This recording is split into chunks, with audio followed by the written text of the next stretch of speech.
for podcast. I don't know. What number is it, Melanie? Is it This is number 17? 20. 20. Wow, number 20. Well, that's almost, that's a Hey, landmark. that's a isn't critical hit.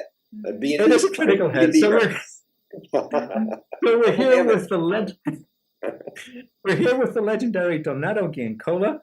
I hope I pronounced your name right, Donado. Oh, Giancola. use it like a mixed drink, gin cola, like a Is it hard. gin cola? You're kidding me. No, Is that no, what that's it just is? the way our family does. I've actually heard Italians pronounce it Giancola, like Yeah. like Jean, like John. So I think that's what Gian is Yeah. like John. So So what do you say? well, we've always said gin cola. Giancola. I have pronounced your name the wrong way for as long as I remembered your name. Yeah, and I thought I was dead flash. I was going Giancola. You know, I can speak Italian now. Giancola, Yeah, so- Giancola. I sometimes get the double vowel, like the Gian. Oh no! Yep. I'll start again. Today we're going to welcome the legendary Donado Giancola.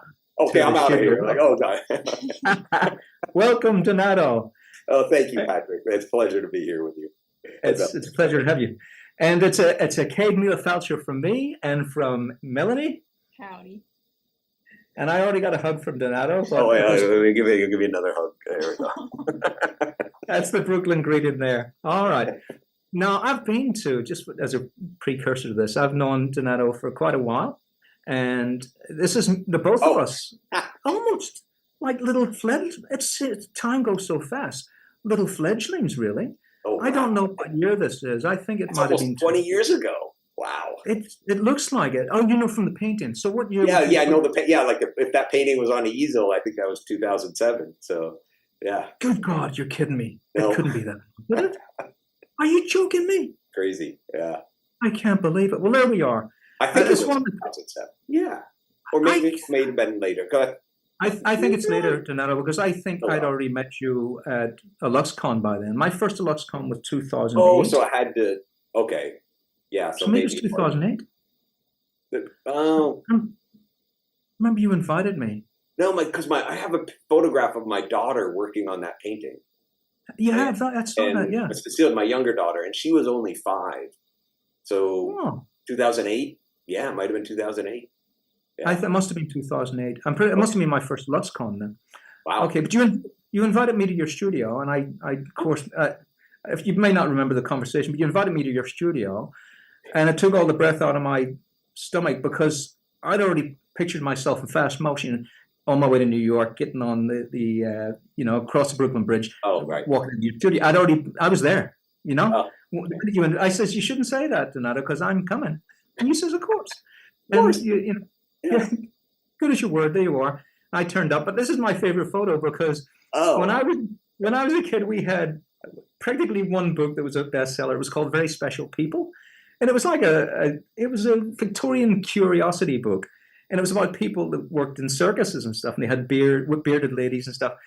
And this reminded me of that. It's like the umbilical. my brother. beard. I'm remind you of a beard. I was thinking we're joined together. We've got 4 legs. Oh, we're joined together. We Well, got 4 yeah. arms. That's what the book Right. was like. It had people like that, people with extra limbs and stuff. Yeah. So Yeah, I that's was true. It looks like we're they are like we got these weird shoulder hands. it's really bizarre. Look at us. Hard time Wow, flies. look at that! Look at the beard. Like the white, Yeah. the white hair. Oh, no, Yeah, just that's I got a little hint of it. Yeah, I guess just a little hint.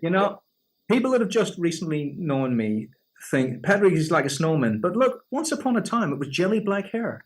And it doesn't seem that long ago to me at all. There's what's ahead of you guys. Yeah. Wow. Well, there's me art director, Donato. When a man needs a bit of help, I'm there. Just a bit to the that's right. right. Yeah, that's Bit to the right. in my career. That's the- You were there when That's it was critical, a bit to milestone. the right. That brush stroke. That was the key brush stroke right there. Yeah, that's it. You got it now. You got it. All right. So that was me visiting Donato a long time ago, and I'm going to bring up Donato's page here, and Melanie's going to field any questions if they come in. But Melanie, have you any questions for Donato? Oh, just off the bat? Well, Oh, for you, from yourself. yeah, Melanie, from I yourself. was, one thing I was going to ask about, I was really curious about some of the series that you've been painting, like the empathetic robots and Oh, the okay. astronauts, and I was curious, what started those? How did those come about? Was it like commission based and then you took it further, or was it personal? Well, both, since you mentioned the astronauts as well as the robots, in a way, both of those came about because I wasn't getting receiving any commissions, any commercial commissions to do that kind of imagery. And I just love robots. I love the idea of the mythological aspect of our space program, humans in space. It's like, we're really not going to be probably sending anybody as fanciful as it is like to Mars, because it's just death. It's just like death to go there. And no one, I don't think it's going to happen. The cost is so exorbitant. So basically I wanted to make these paintings, and, there's no commissions for them. So I started and this is what, Patrick, you mentioned a LuxCon. So a LuxCon really gave me the platform and impetus to start creating these paintings for showcasing to collectors on an annual basis. So yeah, in a way, that one of my very first empathetic robot paintings was actually done for, I think it was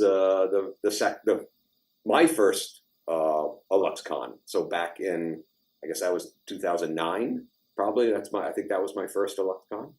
So yeah, that actually started it. That helped start the robot series. Yeah. There you go. And what what a a brilliant. the one you have up there now is my daughter Cecilia posed. Oh, really? And I'm the robot, so we both posed together. Oh, and isn't that funny? Because they were little kids when I was there. You dropped them off at school. Yeah, right. Yeah, and now now they're graduating. Cecilia, that one there, is graduating from college next week. Excellent, and that's a great. I have to mention your home, Donado, because it was one of the things that I really thought was such a gift to any artist, is that you open your home. Oh, for like open studio, is it called? Or I've been trying to maintain those on an annual basis. COVID hiccuped it a little bit. Yeah. But I just had one this past fall, and we had about over 200 people coming and going on that Saturday. Wow, that's a lot of people. Yeah, and it's fun. Like different kinds of artists, collectors, fans, just art appreciators hanging out, and I'm really, I didn't start these myself. I was part of they call them art walks. I don't know if you have. Yes, I remember that. Yeah, it was a Brooklyn thing, wasn't it, or was it a whole Manhattan? It's Brooklyn. They have them in Manhattan, but each neighborhood does its own thing. Do you guys have them down there? Actually, it was tried out, but it didn't really have the traction. Look, I think what it is like Brooklyn. One of the great things about New York and Brooklyn for me is it reminds me of Belfast, where I came from. Is that everything was close together. Everything was very close. Yeah. And so you could walk a block and meet 100,000 people. Yeah. Whereas in Australia, you walk a block and you don't see anyone. Yeah. And you can keep on walking and you might see nobody for a mile. That's true. So like the idea of like an art walk where you just like... An art walk is basically you got to call the emergency people out. We've lost one. It's a bit like that. So it's not gonna fly. But I loved it. And the climate was right for it too. I remember I got told a million stories trying to get to Donado's house. And the parking, I didn't have. There was no chance. There was no chance. Don't park. Yeah, don't drive. Don't drive when you come see me, unless you put it in a garage. But then you got to spend an extra, $50 to $60. I did that. What you learn by pain. Yeah. But you've got another thing as well. The open house that you had, was it the one where you were interviewed by Hugo Bravo? I saw that recently. Oh, Hugo, he and one of his friends came. This past fall. I mean, he's come actually multiple times. So I think he posted an interview that I did with him this past fall. Yeah, he's a great guy, Hugo. I saw him very early on, so dedicated in his craft.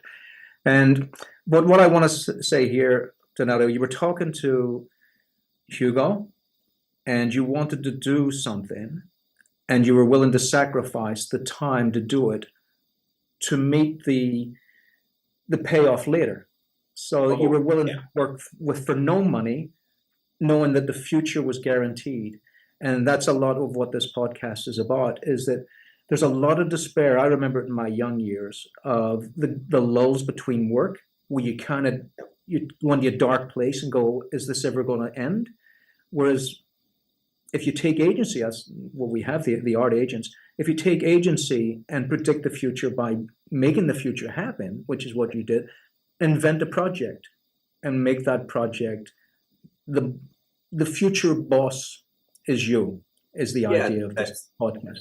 Right, rather than for something. Yeah. I'm so articulate, aren't I? Well, that's you. But I've found that I need to have multiple futures going. Right? Because stuff doesn't always gain traction at the speed you want it to. Right? So that's it. So it's a good idea to have, definitely get a couple futures going. Yeah. Not all your eggs in like, oh, I'm going to do this esoteric thing and everyone's going to love it. Like, oh, maybe. I think I'll explore Fauvism this year. I think I'll do a little bit of Jackson Pollock. It's got to be a little bit more concrete. And when, like, Melanie's got a question about the beginning of your career, and it's going to be fresher than my question would be. And Melanie, would you like to ask that question? Well, yeah, I mean, you have done so much, like you were just saying, multiple different futures, it's hard to kind of wrap my head around the bulk of, and this is kind of like a reflection back on your career too. So, but when you're juggling working on personal projects, and commissions and all that, everything going on, how do you focus on, what you think is going to be the future that will, help you the most at that moment, if that makes sense? Well, I'll be honest. Like Patrick had mentioned about my career, that doesn't seem like I've ever had any downtime, and that's kind of true. I've made it, or I've been also made it, and lucky enough to have had basically a constant stream of something to do, some kind of commission, some kind of connection, some type of justification to try to get paid to make the art. And so a lot of these futures that I guess we can talk about those basically getting not paid for making art.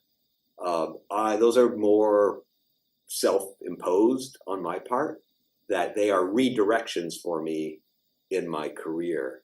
So, and these things have come out of the desire to be expressive with my internal voices.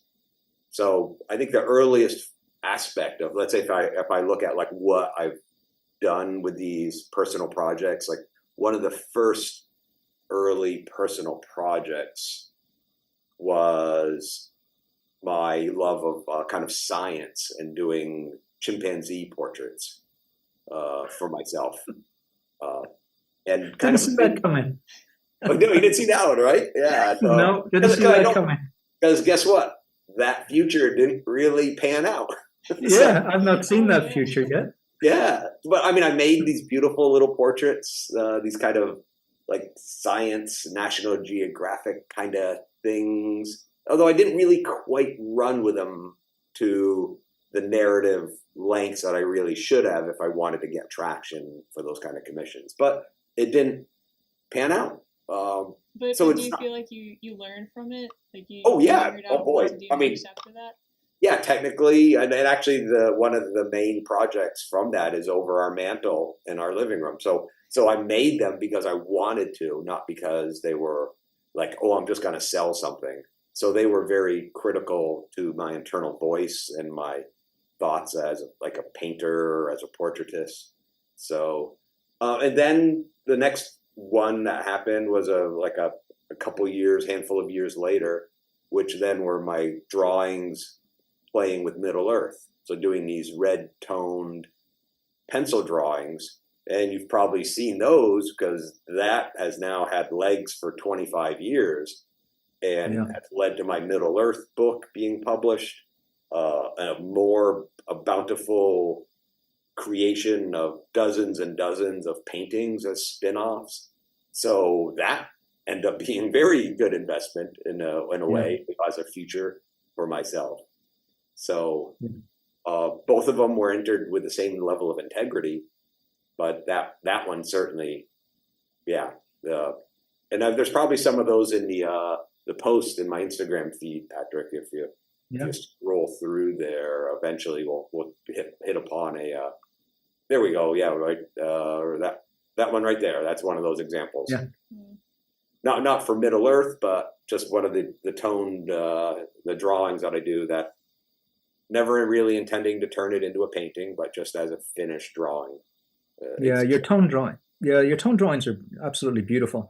And I had my hands on 4 or 5 of them that I wanted to buy when I was at your place. Oh. And every time I try and take art through customs, it's just an absolute nightmare. Donado. I don't know if you have that, but it's they charge you at one end and then at the other end as well. And at some points they even threatened to tear the picture. And so I just had that whole thing in my mind the whole time. I thought I can't do that. Yeah, they tear the edge of it like that so that you can't sell it. So really? it's They did that too? Yeah. They threatened to do it. They threatened to do it. But they didn't, But they give me the prison stare, They go. Well, now like that was years ago, right? Now they're throwing, basically people in purgatory for not having a business visa if you're entering the country. I mean, it's really horrible what's happening. It's really tough. America is well. There was myriad reasons why I stopped going to the U.S. And it was never for the people are wonderful. My greatest friendships have come from there. But it has been the logistic part of it is one of the main reasons anyway. But another reason would be, Donado, what you were talking about, which is how do you future-proof yourself? If you're your own boss, you have to future-proof yourself. And so the way I've done that is other projects that aren't painting.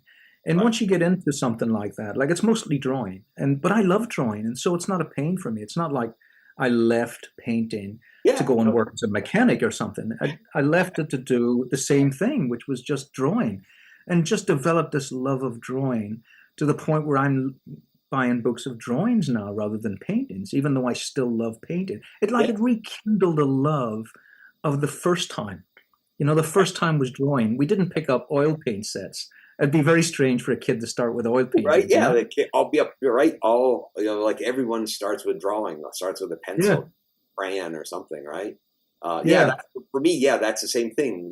These drawings, these like dungeons, and that one there was a Dungeons and Dragons drawing. There's some others. Yeah, there's one of the Middle Earth ones.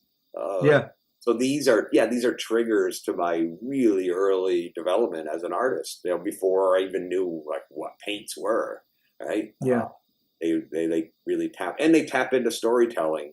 Like almost always, I'm doing these images to create narrative moments. So Melanie, like getting back to that's a motivator. So the robots are motivators for me to use emotion as a anchor or a impetus to make the paintings.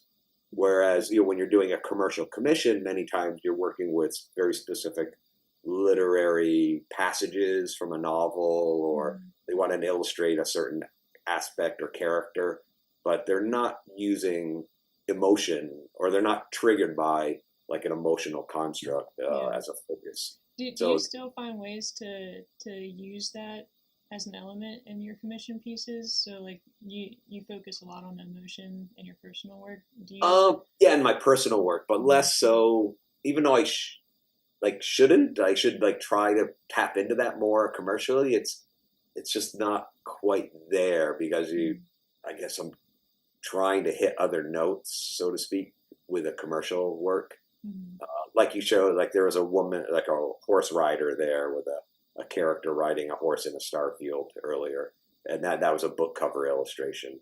So the sense of wonder is partly there, but it's mostly I got to make sure it's supposed to be a horse that has like stars, like a constellation, and the armor is supposed to be greenish, magical, and so there's all these little like these checklists of aspects that you're trying to hit, and then still make an interesting painting. So yeah, but the focus of like wonder and mysticism is not the primary reason why you're making that work. Do you find, Donado, that the restrictions of illustration make you more creative or less creative? Boy, neither. I think. I know. I'm being honest. That one. You're like, yeah, like, oh, like, okay, here comes the curveball. It was a curve one. No, because I've had very great successes with illustration. Yeah. And really great failures. And, oh, really? What would you consider a failure? Oh, you don't see them on my website. Well, we've all. I call that my Nile moment. I was on a flying high, and then I got a commission to paint the Nile from an aerial view. I thought, give it to me, easy. It was the worst thing I'd ever done. I make that look interesting, right? It just didn't happen. You just don't see it coming. I thought that's the easiest thing in the world. I'll have that done by 3:00. It'll be a big payday. Whoops. It just kept. It was my Nile moment. Yeah, nobody sees that. Nobody sees that. So you had a Nile moment. But can you give me some kind of mysterious clue to it? What it was? Oh, what? Like, oh no, I've had multiple face plants. So yeah, like like the Middle Earth trading card game in the. Oh, really? And what was it? What's that? What made them face plants? What was it? Pressure? It was basically very low fees. They paid $105 for art. So, and I was squeezing it in between my other jobs. Yeah. They even have like style guides for it. So you're trying to do the style guide, hit that stuff, I'm out. And at $125. Ugh. So just like it didn't work. It was well. That's the thing as well. And Donado, if it sounds like I'm talking over the top of you, it's the satellite. Nope. So please forgive me if that's what happens. But yeah, that's good to hear. There you are, the height of your profession, and you're talking about a fee like that. And so I find that maybe young artists, they think that it's big money up there, and it's not. It's not. And especially when you have a mortgage coming in, you become an adult. It's not the way to get rich. So you've got to really have a long game here and not be, I think, let's say, enamored by success. Like you've said all along here that you had the emotional impulse to do this or the want to do it. And I think that that's the answer to longevity in art, the want to do it. And if there is success, it'll come on its own. But chasing it is, I think, a very bad idea. And trading chasing certain aspects of it. Like, if you want to talk about like bad pay, if you go to my website in the news section, I've got my my expose on Wizards of the Coast and their kind of horrible pay and their rights practices lately towards their artists. So yeah, it's like. Yeah, I was reading through that. It was very intriguing because I mean I know myself and pretty much every artist that is up and coming that I know wants to make a magic card. Right. And so it's like I'm curious how you think that kind of landscape's going to change. If it's going to get better, or if like something new is going to come out of that, or if you have any thoughts on that situation. Well, I went very public and such kind of an attack at Wizards because I felt like they should be raising the bar for what they can offer their illustrators. I mean, it's it's like the most profitable arm of Hasbro, or Hasbro wouldn't exist now without Wizards of the Coast being what it is.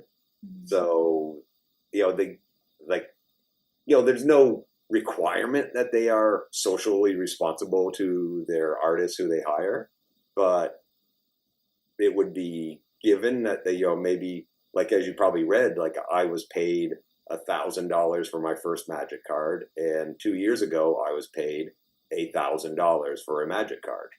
So 26 years without a price increase on some of the artwork. And admittedly, there's other commissions that I received, so not all of them were $1,000. But the basic card was still $1,000 2 years ago. And so that's just like an insult to the artists and working people. Yeah, it doesn't seem sustainable.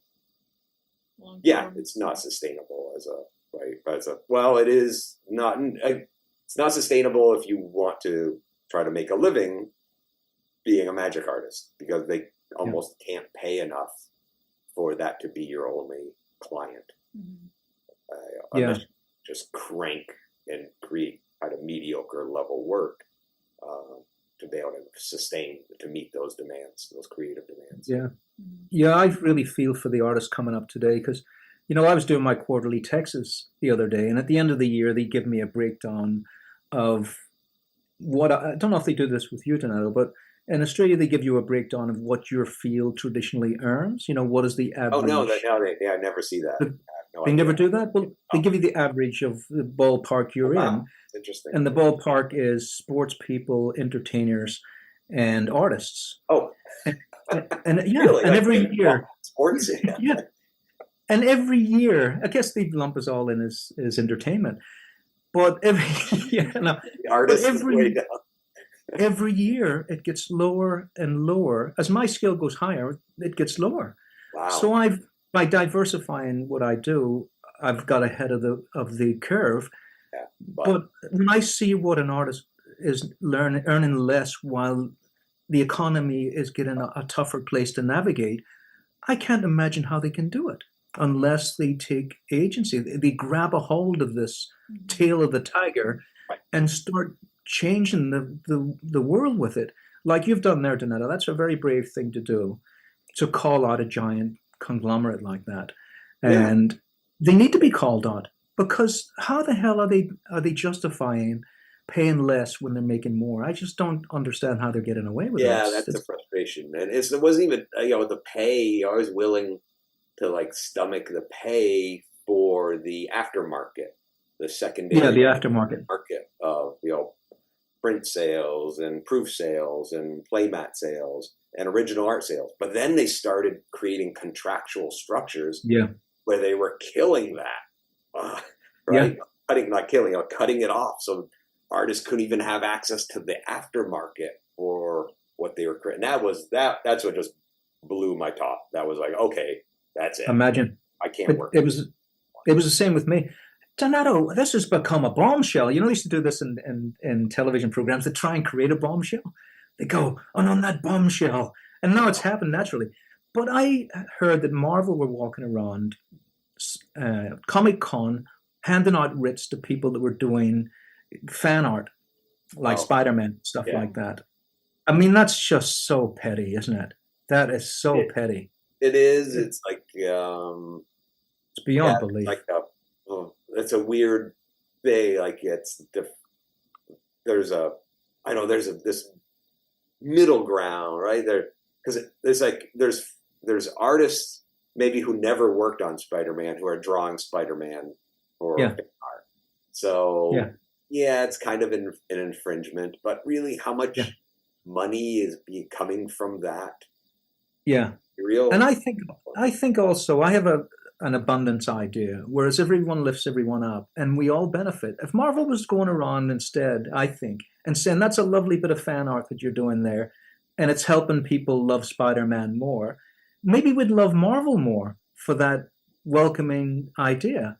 Because really, in the pockets of that company, those little $20 drawings aren't going to make anything even a hell of a difference at all. Yeah, it's not about the money. I guess it's just about reputation maintenance, or I don't even want to like go there, because it's like it's not like because there's not a really great win, because it's a weird situation that let's say if as a creator, someone took my empathetic robots and started empathetic robots and calling them empathetic robots, and that's different. Right. And it's like, hey, wait a minute.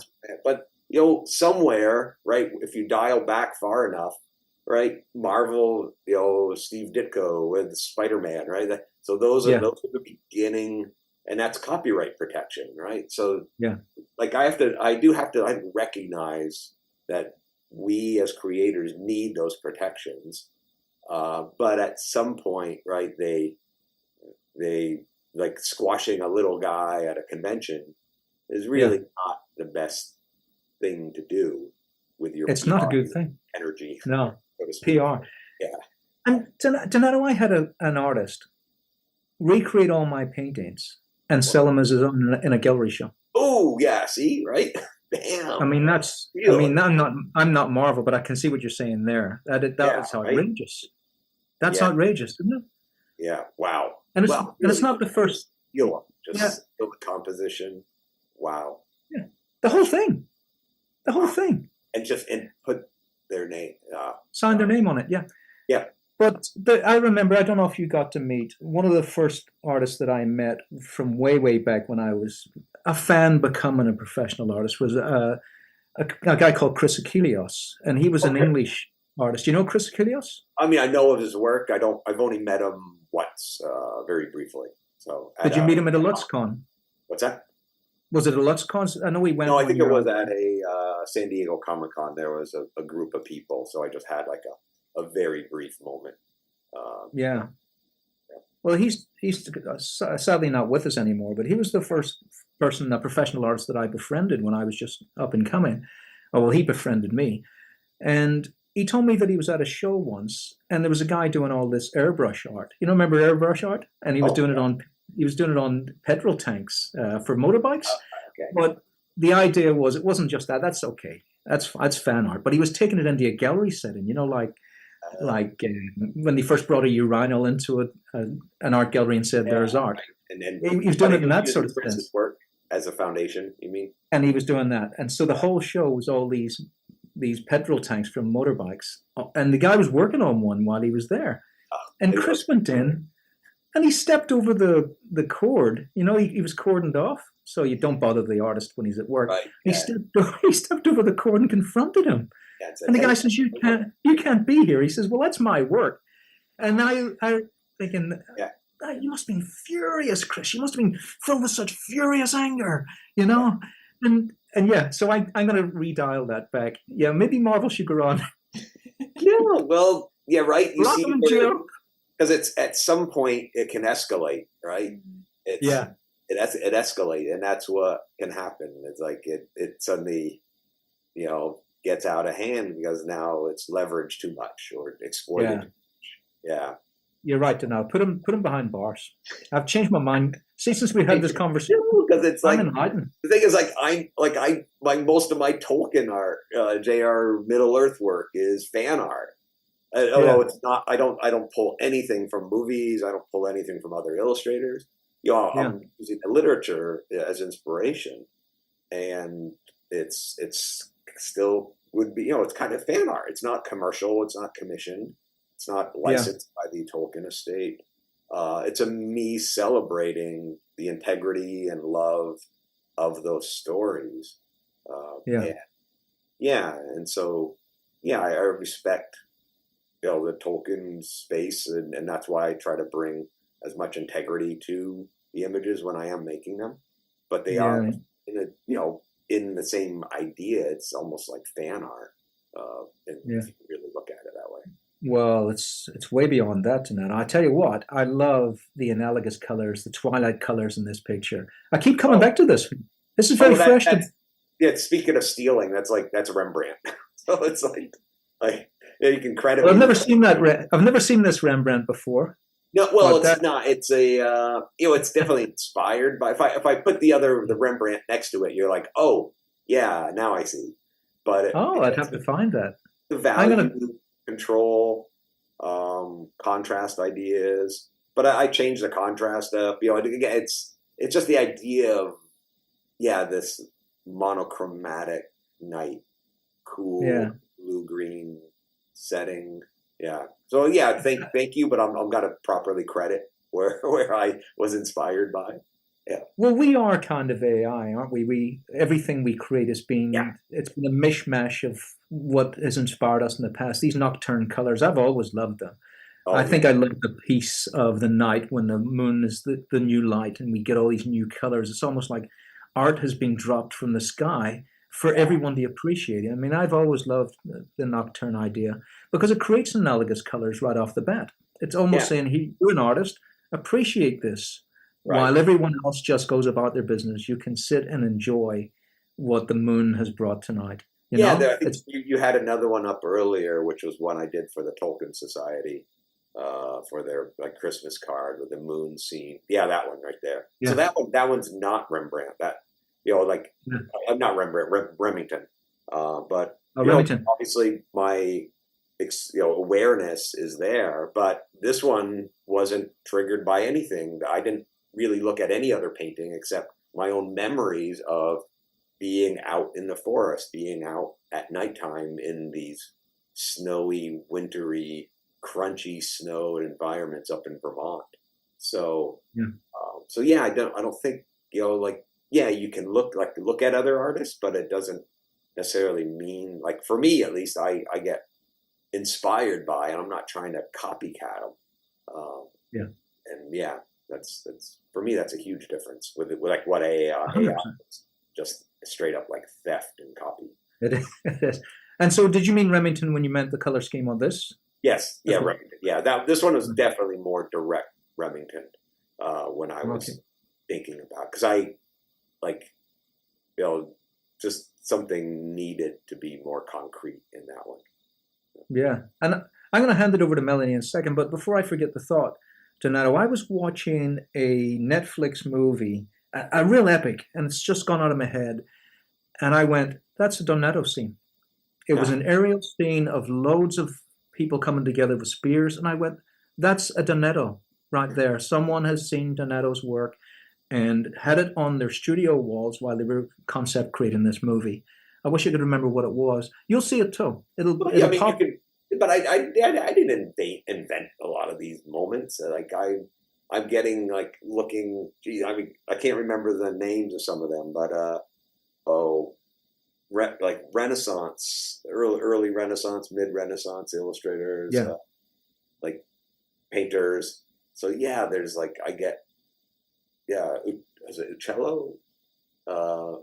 Roberto Uchello. I can't remember. It's a bunch of charging. It's like one of the first perspectives with a fallen knight on the ground, and it's like a horrible, it's so crude, but it's like the first time he's trying to draw like a knight in armor fallen on the ground in perspective. Yeah. So it's like really great. Paulo, I think it is. That's it. I'll have to find it. There's something, as the images filter through, I can sort of stop one. I can stop one. Again, that's what I'm saying. I'm reprocessing these things right myself. Yeah. And before I forget as well, sorry, Melanie, I keep saying I'll hand you over to Melanie, but okay. I have followed and Donado Giancola's career. I gotta go. Sorry. I have followed in your footsteps in many ways, because as I was starting off as a young guy in London, there was no book jacket work really that much anyway for us back then, and even less as we went on. But at the very beginning, I was going through the paperback sections, and you were there. You were there. And so I thought you must have been such a young artist, because I thought that's a guy, an older guy, because it's so good. And there's so much of it. He's probably 20 years into his career. You must have been straight out of college, because my first commercial commissions were less than a year after college. Yeah, because I was considered really young to be doing this stuff as well. And people said to me, "You're too young to even chase this, because if you look." Yeah, they said if you look, you can't compete with these guys, Chris Achilles and all these other guys. He was fairly young, to be honest. But they did seem to be at least 10, 20 years older than me. And they said that's the step. Yeah, they said that's the... Yeah, that's... Well, the naysayers. They were basically reflecting themselves. They're reflecting themselves. To them, right? Yeah, you can't do that, because I can't do it, It was that kind of thing. Yeah. But I did follow in your footsteps even further down when I started getting work from New York. And they give me the Deathstalker. Oh, right. series. Yes, that's right. You did. Yeah. The continuation. Right. And I said, okay, well, check. Yeah, we covered it. And I says, okay, well, have you got some examples of the previous covers? And he sent me yours. I dropped dead. I went, what do you want? Just republish them. Just do that again. Yeah, big boots. They were Like big boots. I'm playing in big boots right now because of Yeah. Remote Press is kind of a specialty publisher that I've been working with these past couple of years, or a Oh handful. yeah.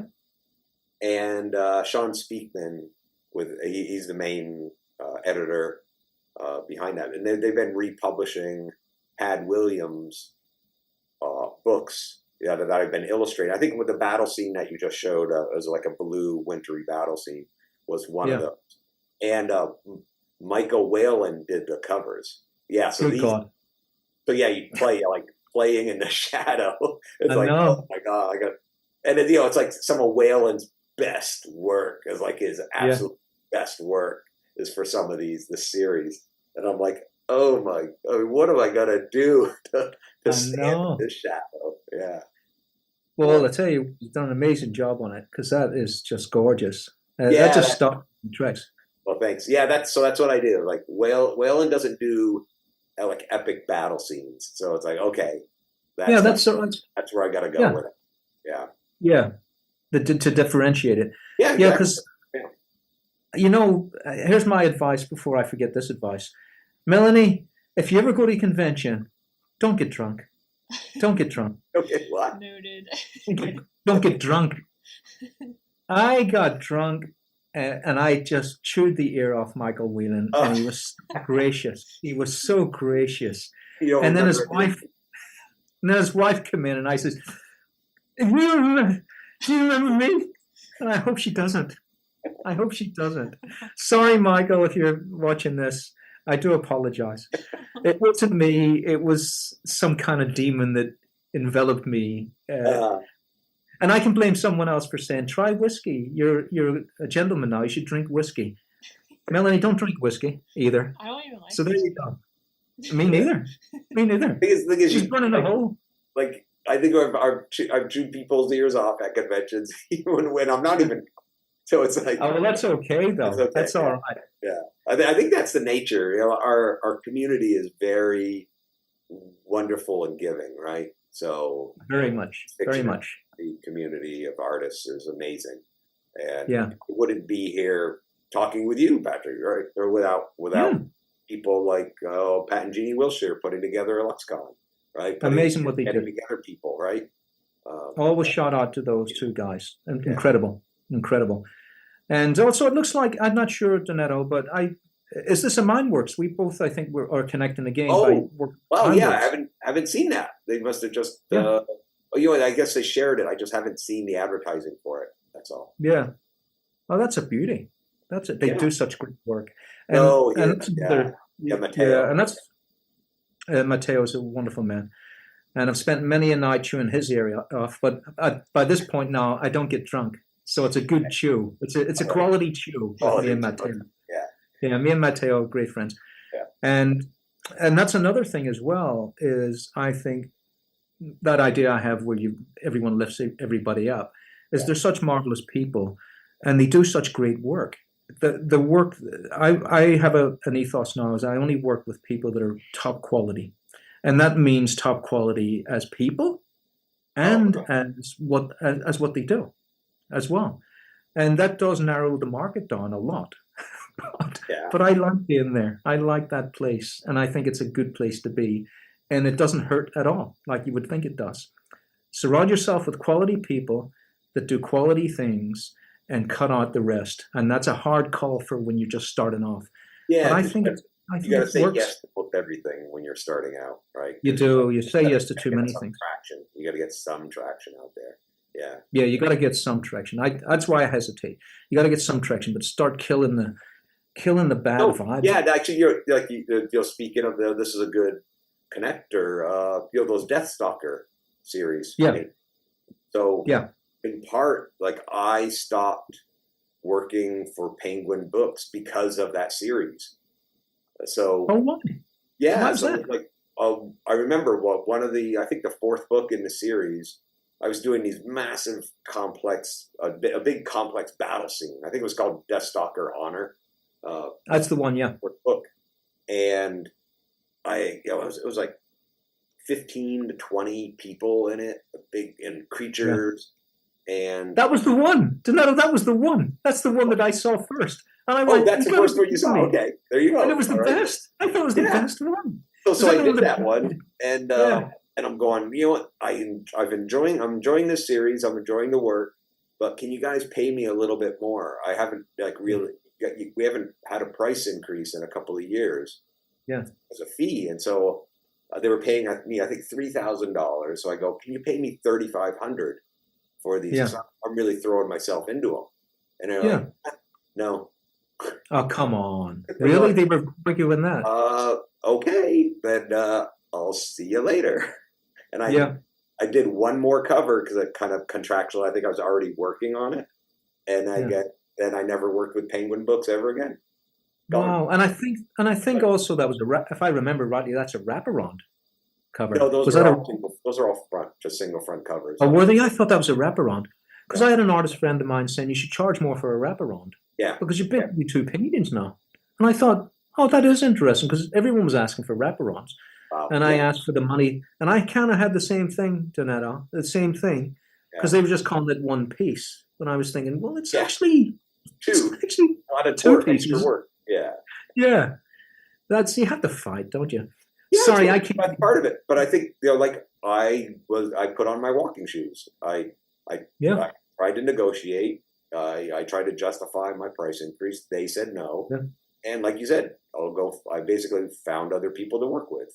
I found better companies. So Tor Books, I leaned in heavily on Tor. I leaned into Downtime.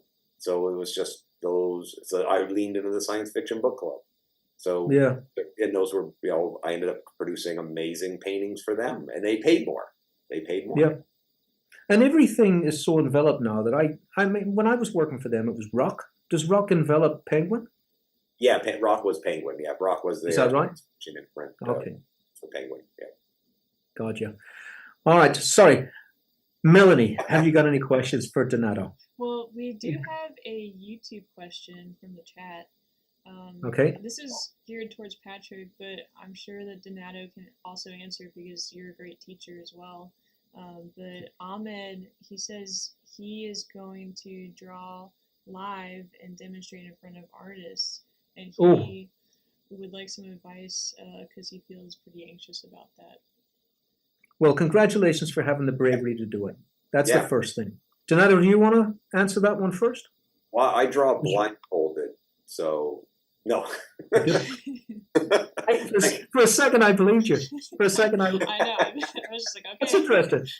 Okay, that's interesting.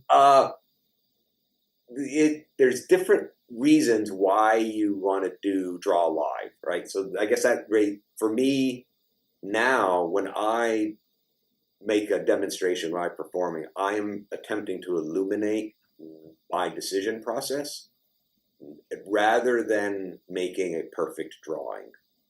So I am willing to not have it come out perfect. And during the process, I explain more. So I'm explaining. So that's helpful if you can talk your way through the process, because that's really what people are tuning in for. Getting a perfect drawing is cool and nice, and that's like magic, but it doesn't teach people as much. Whereas the descriptive, informative information you can provide to an audience is really much more valuable than getting a perfect drawing out of that experience. That's a perfect bit of advice, and I would say almost the same thing. What we got to do is throw the ego out first of all, and I call my first drawings clangers. So I say to everyone, okay, no one's going to do a good drawing to start with here, so I'm going to prove that point. And right away, you've said to yourself, I can just draw now. And so I draw a clanger. I go, okay, we can do better than that. The next one's going to be better, and the next one's going to be better. And it does become that because the audience want you to succeed. People have come to your show or whatever it is you're demoing because they want you to succeed at it. And so they're behind you 100%. They're ready to applaud every success. Even your failures, they're ready to laugh along if you laugh along too. So I would, you're human. You're human. I would advise that you enjoy the process. Slow down a little bit because you tend to speed up when you panic. Take a breath and slow down. And if it is going a little bit off the rails, then like Donado said, take that time to have a chat with the people that you're demoing to, and then go back into it again. Because once you see the people, you see that they are behind you 100%, it'll g you up a little bit too. Yeah, I mean, and remember willing to like say this is a mistake. You know, and actually I think that's critical.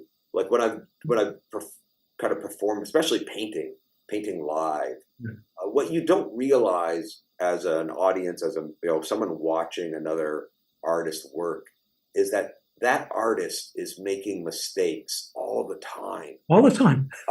It's just I'm saying seriously, like as a professional, on the fly, we correct it, right? We correct the mistake. We're adding color and it's not quite the right color. So we blend it and it looks like, oh, you know exactly what you're doing, but no, I'm trying to fix this freaking thing that I did. And I got to make sure it like work. And that's important. Like, and so that's why I talk about like, oh, I'm going to try this. Oh, that's not working. So let me see how I can. So a professional has a tremendous toolkit around them to tap into to make the corrections. So it looks like you're like on this perfect pathway, but really we're zigzagging back and forth. Yeah. Keeping from crashing because we just know how to manage that lopsided wheeled bike or something. Yeah. That we're dealing with. Yeah. Yeah, that's great advice. You don't see the mind at work, but in there, the mind is going, oh, that's going off the rails a little bit. I'll just do this and that. To them, it looks like complete confidence all the way through. That's a great response, Donado. I hope that helps. Who was the artist that was asking that? His name's Ahmed. Ahmed. Okay, Ahmed. Well, good luck. Yeah, good luck. And well done for flying the flag. It takes a lot of, they once said, what do people fear the most? Is it death or public speaking? And people said public speaking. Yeah. So that's the height of bravery right there. Yeah. Just forgot to tell you, Patrick Melanie, I've got to leave in 10 minutes because I've got to. Oh, have you? Okay. So just to be aware that we need to wrap it up in about 10 minutes. Sure, absolutely. I did have a quick question on the topic of teaching. At what point in your career did you start teaching? Was it something too early? Yeah, because like a lot of artists that we've interviewed, like Glenn Villepeu, for example, he said he started teaching to learn anatomy. So I thought that was really interesting. Oh no, I started teaching too early. In terms, like I was not mature enough to teach. I mean, I was skilled. I started teaching in 1995. So basically 3 years after graduating from college, I was teaching undergraduates at the School of Visual Arts. And I thought, they're going to follow my lead. They're going to work hard. All of them are going to work hard because they really want to be like artists. And no, that's not how teaching works. Interesting. Yeah. So, I mean, I've become a very good teacher, but it's taken many, many years of experience. So, yeah. Well, I've got a very serious question for you. Okay. That I have written down here. Would you rather fight 100 duck-sized orcs or one orc-sized duck? Oh man. And that's for you as well, Melanie. I think duck size. I think I'd rather fight 100 small. 100? So I think that would be easier. Like I might have a chance because I think I can run fast enough and pick them up because they probably all don't run at the same speed. So. Yeah, that's good. Yeah, I think you're right there. I think my mind, like, whereas one giant duck, there's no way around that. Right? You go like, it's a tough one. Well, you need a lot of cardio for the 100 small duck orcs. Yeah. But you need one giant weapon for the giant-sized duck orc. Giant size, and that one hit and you're done for. Whereas those little guys, finish, they got to really work at you. Right? Yeah, that's right. Well, I'm glad I got that philosophical question there before Melanie wraps it up with. Before Melanie wraps it up with frivolous questions. Melanie, what have you got for Donado?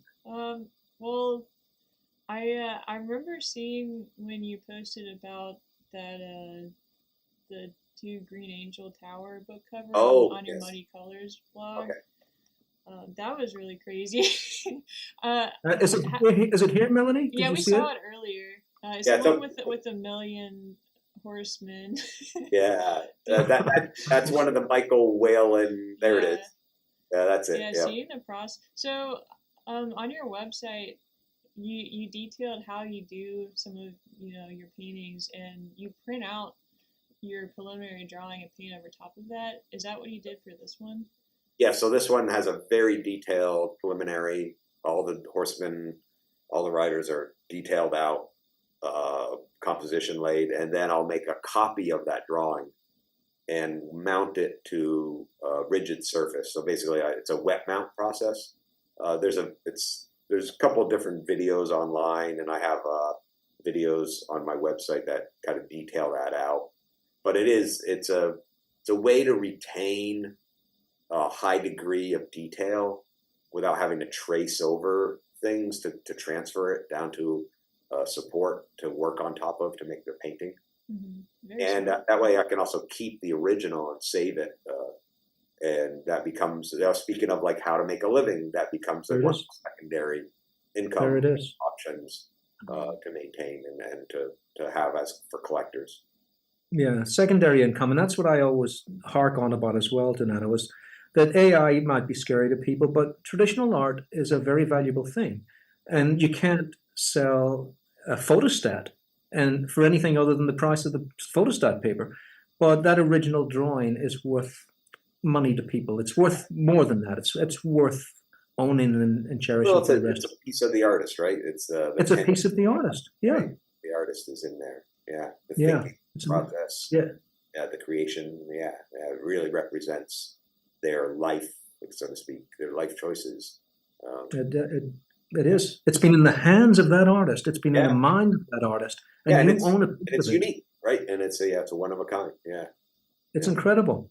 I think people were looking for Frank Frazetta drawings with some coffee stains on them at one point because it had even more story to it. You know, really, that haven't like validated that they are. Like, look, he dropped his coffee here. You know, right. It's amazing. Bleed on them or something. Yeah, absolutely. Well, some artists did try to do that in the fine arts. I don't know. There's a lot of that going on. But I was going to say beforehand as well is that Donado is such a brilliant artist. You'll learn so much from him, as I did, because I remember one of your earlier DVDs. Do you remember them? Yeah. I bought them from you a long time ago, The Mechanic, and it was such an eye-opener, such a wonderful thing. And it was another one of those where you go, you think you're doing all right, and then you watch Donado pull. Joan of Arc was another amazing one where you pull the hair down with a brush, and it just magically created hair. And I went, Pedro, you got more work to do here, because that was a brave call right there. He just pulled that hair with a paintbrush over an already rendered face. There you go. There's the hair. It was a brilliant choice. Yeah, that must have been the Joan of Arc, I think, because that's what I had. It was Joan of Arc, that one. Because the Mechanic, she's got a shaved head. So, Well, The Mechanic was incredible to me because, really, I have painted everything in the world, and painting metal is a really hard thing to do. It is. Because you've got to make it all up. It's all got to be made up, right? You might have a globe here, you might have something, a reflection here, but if you're going to paint a robot, you got to interpret every one of those reflections into a different shape. And it's incredible how you do that. Yeah. You're an incredible draftsman. Yeah, well, thank you. Yeah, thank you, Patrick. Yeah. So we should be winding up soon. Yeah, we'll wind up now, actually. So look for the. I wish we'd have to do another one of these at another time. There's like so much more to cover here. Donado, do you remember that time you says to me, "Come to my studio," and I already fast forwarded the future and I was in your studio? You shouldn't say these things. You shouldn't say them. But I'm serious. I mean, because we didn't even touch on the kind of the pluralistic aspect of freelancing, of entrepreneurial choices. Yeah, we didn't stretch things, but not really diving in like in heavy detail on it. Donado, you're coming back. You've said it. Because I think we should talk really specifically about the different like revenue streams and exercise leveraging choices, where it's the entrepreneurial choices artists now have to engage in. That's what this fight against AI, right?